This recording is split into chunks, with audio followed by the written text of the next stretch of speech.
Corey, how are you? We're here at the Agent Emerson world premiere. How you doing tonight? Great, thank you, Gordon. You did the score for this film. That's right. And is there a different style of writing the score for this type of 15-minute VR versus another 15-minute action short? There is not too much of a difference. One thing we were very conscious of was the sense of space.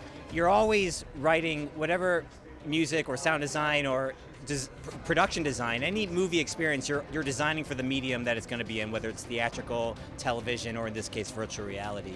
So we had to be very conscious about how the music was sitting in the space, the left-right image, the front-to-back image, as well as how it was contributing to the size of what you're seeing. So for example, when, not to give too much away, but during moments where you're trying to create this sense of openness and largeness, which is not too much different than any narrative. We wanted to go really big with the music. I think the main difference is that very small moments, intimate moments, are much smaller and much more intimate in a virtual reality setting where a character is right up in your face, as opposed to on a television where there's whatever distance between you and the television set or a movie screen. So we had to be very aware of making the music smaller and creating that intimacy. And at what part of the project do you come on board with sound versus another short film or a narrative, a feature? I would say it's just about the same. You want to come on as late as you can in the process. You want the picture to be locked and you want the story to be put together.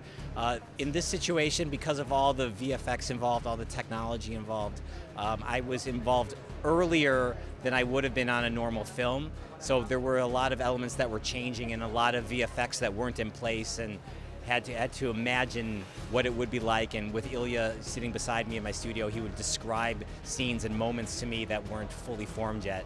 And then as that process got further and further along, we had to revisit, we had to recheck, make sure the music was still working, make sure the timing was still, right on point.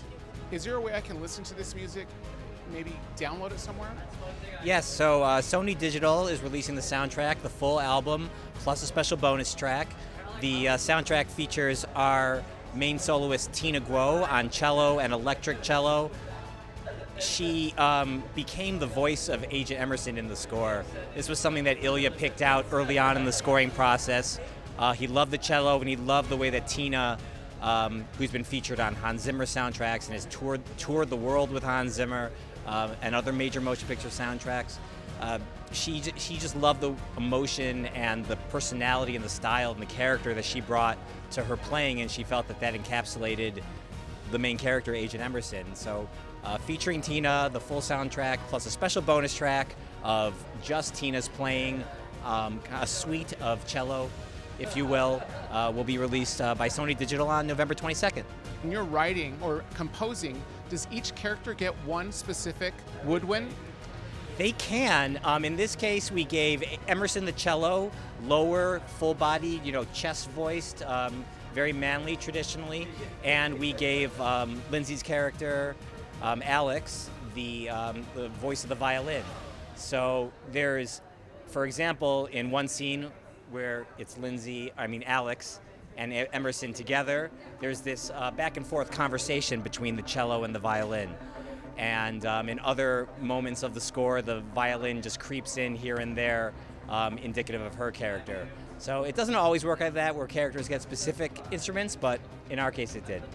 With a full feature narrative, is that more of the case? Would you be putting sounds to characters with a full-length feature film?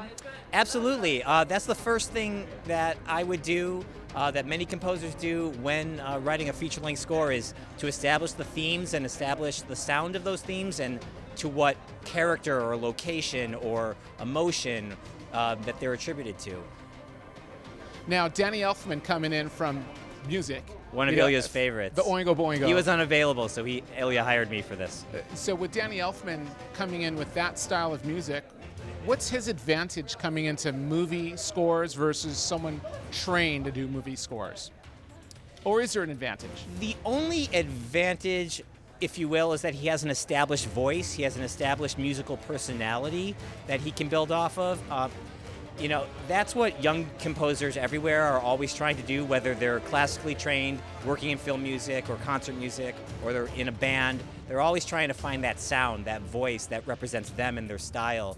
And even though Hans Zimmer, Danny Elfman, they're crossover, sensations from the world of pop, they came into film music with that sound in place because they'd already been experienced. So they had to learn how to apply that to a dramatic sense, to a narrative sense, but that's just using their style in a specific craft. You can learn that craft. And Trent Reznor, one of my favorite. Same thing. He just picked it up. I don't know if he just picked it up. Well, he's been doing this 20 years, but it was natural for him to do this.